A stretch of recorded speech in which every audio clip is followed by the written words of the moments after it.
This is another episode of Talks with Tyler ISD, a podcast about the passionate people who have a heart for students. This podcast is brought to you by Texas Bank and Trust. Thank you for joining us for another episode of Talks with Tyler ISD. I'm your host, Jennifer Hines, and joining us today is Dr. Marty Crawford, Superintendent of Schools for Tyler ISD, and we are here to talk about all of the things that are going on right now with the successes. We're wrapping up the school year. It's a great time.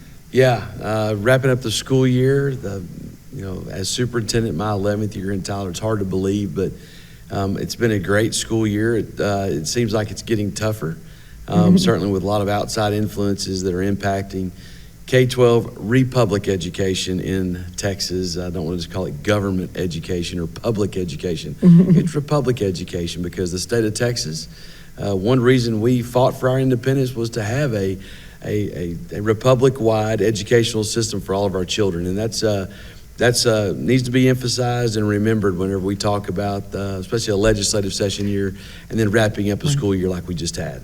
Well, and speaking of the legislative session, obviously education is one of the main things that they have been talking about. We've been hearing all the buzzwords, all the things. Tell us a little bit about what's going on and what that means for Tyler ISD. Yeah, there's three things that have happened or that are currently happening at the same time. One is the vouchers. I know that's been a lot of conversation statewide, and certainly with a lot of private schools here in town, in Smith County, in East Texas, at least our portion of East Texas. That's something that does concern us, but at the same time, we just have to compete. We have to do what we do well and be a viable option in the marketplace here in education as far as K-12 goes. We've been doing that. We'll continue to do that, just with a little bit different challenge now where actually the state's going to pay for the tuition for those private schools. But, academic programs that we have are certainly outstanding for maybe those that are considering public education over maybe private or charter. And at the same time, student life. You cannot beat some of the things that we have in place for our student activities and experience outside of just the academic classroom. So that's one thing we're concerned about. The other thing that hasn't gotten across the finish line yet, unlike the vouchers, that was the first thing that the governor signed in regard to education. Well, and you have said when it comes to vouchers, like you always say, like we play nicely in the sandbox with everybody that's out there. So there's not this tension when it comes to vouchers, at least here in East Texas, when it comes to us and the private schools. But we even, we work well with the charter schools and those that are homeschooled. Yeah, we go to church with these people. Right. We go grocery shopping. We run into our friends. We socialize with them, and so we trade staff back and forth. They'll go work over here in one school at 1 year, and they're back with us another year, and same thing with the students. So as long as those relationships are solid inside the sandbox, I think that we're going to have a quality educational system with all the different choices here in Tyler, and I think that's something that we can continue to champion. A couple of other things that are down there right now, House Bill 2, to do with funding is certainly on our radar, along with House Bill 4 with the redesign of the STAR test. House Bill 4 would be a through-year short burst testing arrangement as opposed to the one test on one day at the back end of the year. That'd be valuable for us so we can make adjustments on the fly for the student academic experience. Well, and we're already doing that. We already do test, and we want to see growth. We want to see where our students are at. So for that to change, we're really not changing. We're already doing it. Yeah, internally, that's not a change. Statewide, it is a change because even though a lot of school districts have adopted the same strategy that we have, that'll be a big change as far as the state goes, because then you'll actually, get credit for those things that you've been doing already, as opposed to just the one test on one day. And then the last thing is the funding. We haven't had an adjustment to the basic allotment since 2019. And that's where you pay for every educator to as far as for them to live. Their livelihoods are certainly impacted whenever you don't have an increase in the basic allotment. You're talking about bus drivers, you're talking about custodial staff, you're talking about food service workers, your clerical staff, your principals, your nurses, exactly. I do think they'll do something for teachers, and they are the priority. There's no doubt that not just economically speaking, but politically speaking, culturally speaking, socially speaking, teaching is hard right now. I don't care what environment and where you're at. It is difficult right now because it's coming at you from all directions. If they'll do the right thing in House Bill 2, to where there is an increase in the basic allotment, but the priority is to make sure that the teachers get a compensation boost, a legitimate one, that they can be proud of this profession. We can champion them once again and start getting away from this demagoguery that exists out there about our public education system, our republic education system. As you like to say, yes. And I mean, you did say 2019, I mean, inflation has definitely gone up, and it's hitting everybody, not only the school district, but each individual person. So us being able to have an increase in the basic allotment it's really a cost of living increase for a lot of them. Yeah, no doubt. Lots changed since 2019. The world's been flipped upside down, and things cost more. So it's not just going to be talking about your compensation for those that are helping educate our kids. Obviously, everybody that's involved in Tyler ISD, that's employed by Tyler ISD, they are an educator. I don't care if they're a bus driver or they're a custodian. They are touching the student experience in some way, shape, or form. They deserve it. But as far as the classroom teachers go, they do God's work inside of our schools, and they're dealing with a lot right now. We need to re-professionalize the teaching profession, and it takes our community to do that, not just to say great things about what's going on in our schools, recognize the tough jobs the teachers have, but to actually get paid for that as well. The compensation is going to be a big piece coming out of this next session. I think they'll get it across the finish line. What that looks like is still up in the air. Yeah, absolutely. Well, as we're wrapping up the school year, let's talk about some of the successes we have had this year. Caldwell Arts Academy, for one, has had an amazing year. Yeah. You know, Dr. Markle, principal over there for the last 8 or 9 years, when he was assigned that position, he said, what needs to happen over there? And I said, well, we've had a great run at Caldwell already. But we need to make sure that the arts experience is the arts experience over there. A lot like when Becky Clapp was principal there. She did such a great job. It was about the arts, and at the same time, they were able to blend in quality instruction and performance. It's an A-rated school over there at Caldwell, Performing Arts Academy, and Dr. The premier arts academy. Yeah, the only one like it in East Texas. It is. And absolutely. so when you start talking about what our scale in Tyler ISD, even though we say small town feel, big city opportunities, that is one of those big city opportunities that you cannot find, within 60 miles of Tyler ISD or more. Right. And we're very proud of what Caldwell's done. And then to have the recognition from the Texas Education Agency, who submits the names of the schools that should be considered for the Blue Ribbon School, and then for them to have the National Blue Ribbon School status, the first one in Tyler ISD, says a lot about what's been going on at Caldwell. Their staff and faculty has done a great job. And then Dr. Markle, who's been on a podcast here recently with you, he's had a great run over there as principal, and we have big things in store for Dr. Markle in the future. Right, and even from that, from all of the principals of those National Blue Ribbon schools, he, as a principal and leader, even got a national award as one of just a handful out of that. So amazing. And then also Leader in Me, the Lighthouse Award, they got that this past year as well. So definitely lots of great things going on at Caldwell. Let's talk a little bit about the recent ratings that were released, 2022, 2023. So what most people need to realize is that that's a while ago. So those numbers that you're hearing is not what's actually going on today, but we had a lot of wins in there. Yeah, that got hung up in litigation. We did not participate in that litigation. We embrace accountability here, and assessment is part of our academic culture, but they weren't official. We'd had a pretty good idea of what those were going to look like as far back as now three assessment seasons ago. We predicted a 10-point dip in the overall ratings because that's what was conveyed to us, that when the reset happened, that C was the new B. Right. And sure enough, that's about where we landed. That's what we did. But at the same time, when you start talking about relative performance against districts that look like us, we had 64 academic distinctions across our district, which represent, I think, a 31% increase which is incredible. From the prior year. Yeah. So, Tyler does not look like Lindale, nor does it look like White House, nor does it look like Highland Park or Lake Travis. But at the same time, we are competing extremely well when it comes to academic performance.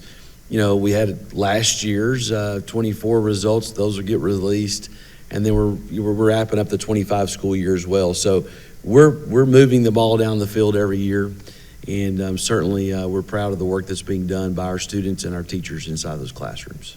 Let's talk a little bit about safety and security. That's definitely something that a lot of parents and the community is interested in, and even the state now has kind of stepped up with their regulations. I know Tyler ISD has always been on the forefront of that, where we get lots of calls from other school districts saying, how are you doing your safety and security?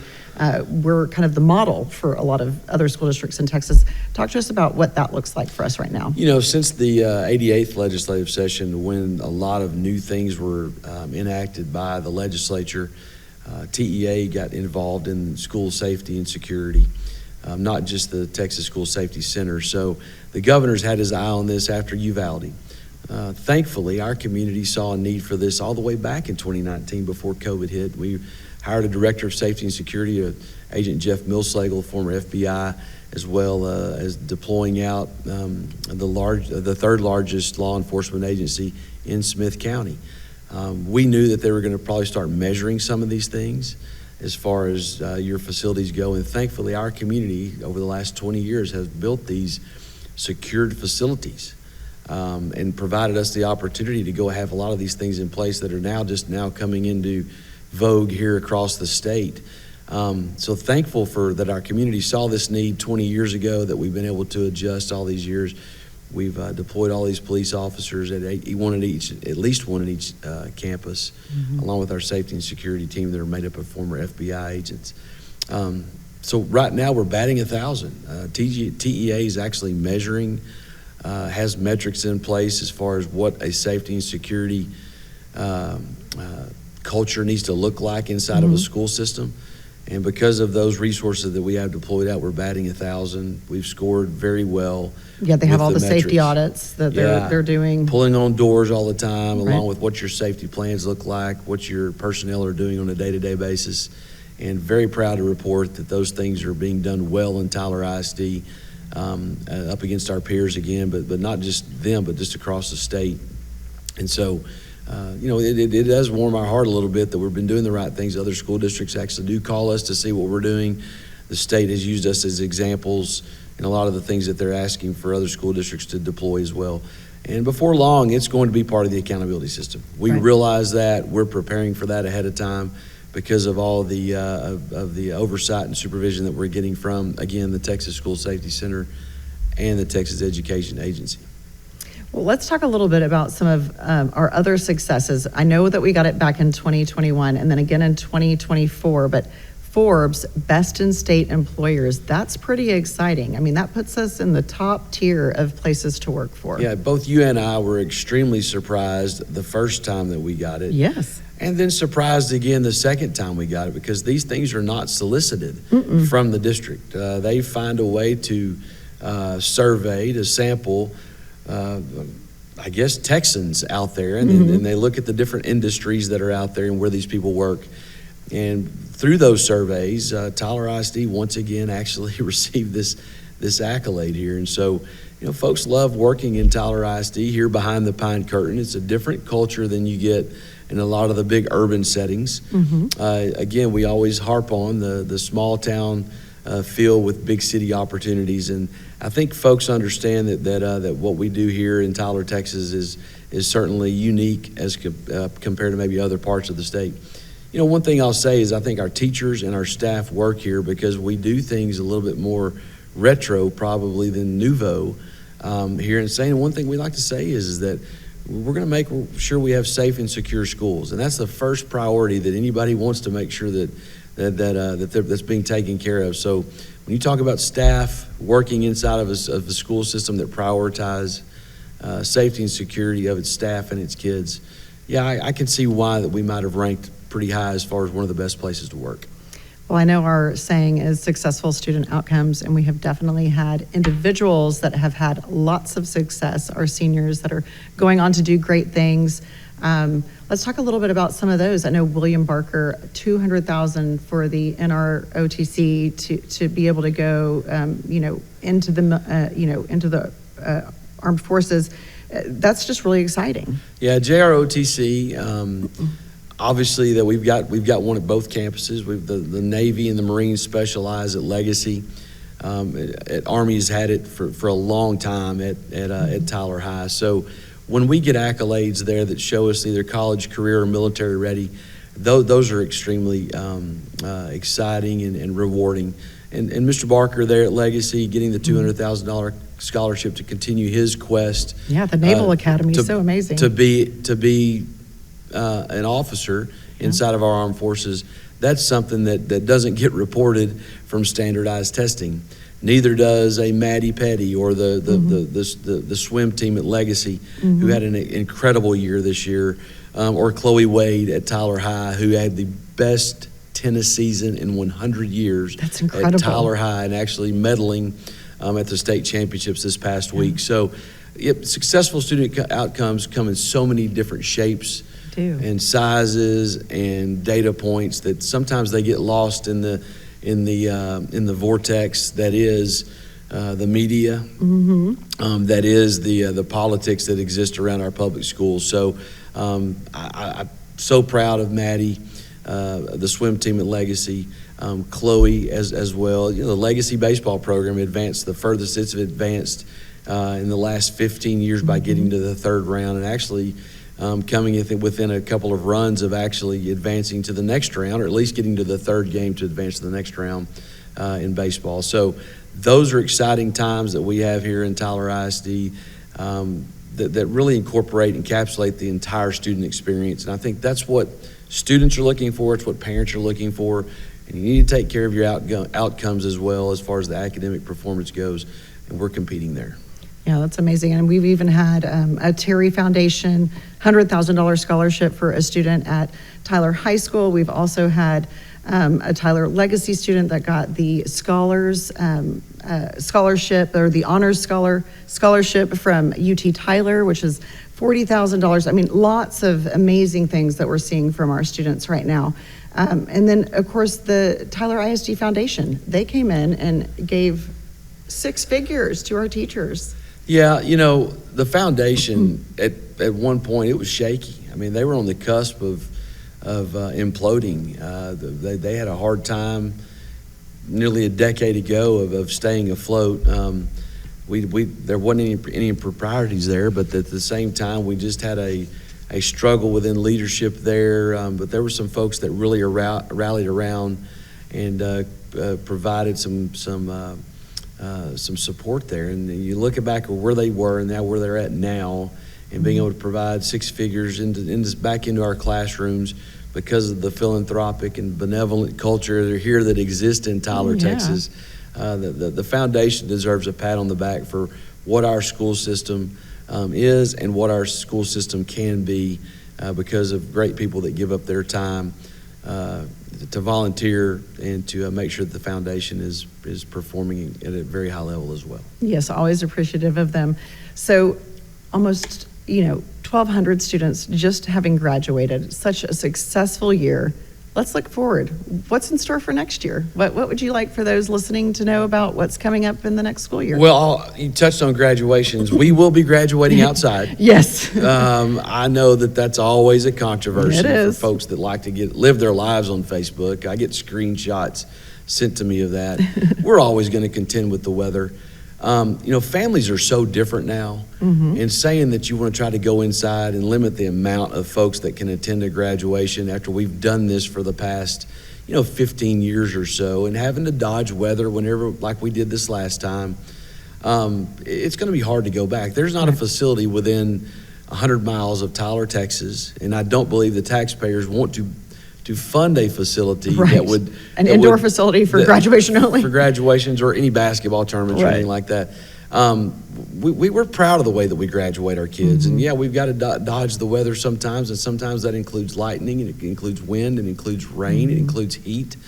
But to be able to fill that stadium up for Legacy graduation with about 9,000 people attending, that warms our hearts. And then the next night, after the weather, 6,000 folks still came to watch Tyler High when they normally get about 9,000 or so in the stadium. It was a very comfortable night, by the way, once it finally rained. It was nice. It wasn't too hot. That's something to say that put a capstone on our year, and we'll graduate the same way we did here in the near future as well, because limiting the amount of folks that come to graduation. East Texas is such a familial place. You want to be able to let your families come in. Yeah. Being the largest school system in East Texas, we're not going to do the same thing as Beckville, who probably graduates outside, or Carthage, who graduates outside. We're not going to go inside. We're not going to limit tickets, because everybody deserves that. There's just not a place to do it. But this coming year, we've made some changes in leadership to try to get better academically. And I think that seeing some of those new faces with some new ideas, some new leadership practices for our campuses to really strive to get that high B or maybe even that A rating in the near future is something I'm looking forward to as well. But here we go. It's this year's closing, and then this next summer we'll see what the legislature has given us to work on, because anytime they do increase your funding, they always want you to do more. Let's remember that. They don't. What strings are attached this time? Always. And so, being a superintendent that's going into his 17th or 18th year in the superintendency, we know that we're going to have to contend with some of those, but hopefully we'll be able to turn those into wins for Tyler ISD and for the community that we serve. All right. Well, thank you so much for joining us today, Dr. Crawford, Superintendent of Schools for Tyler ISD. And thank you for listening to this latest episode. We hope that you share it with your friends and family. And if you would like to know about all things Tyler ISD, just go to get.tylerisd.news. We would like to thank our sponsor, Texas Bank and Trust. Subscribe to Talks with Tyler ISD on Apple Podcasts, Spotify, or YouTube. Please share this episode with your friends and family.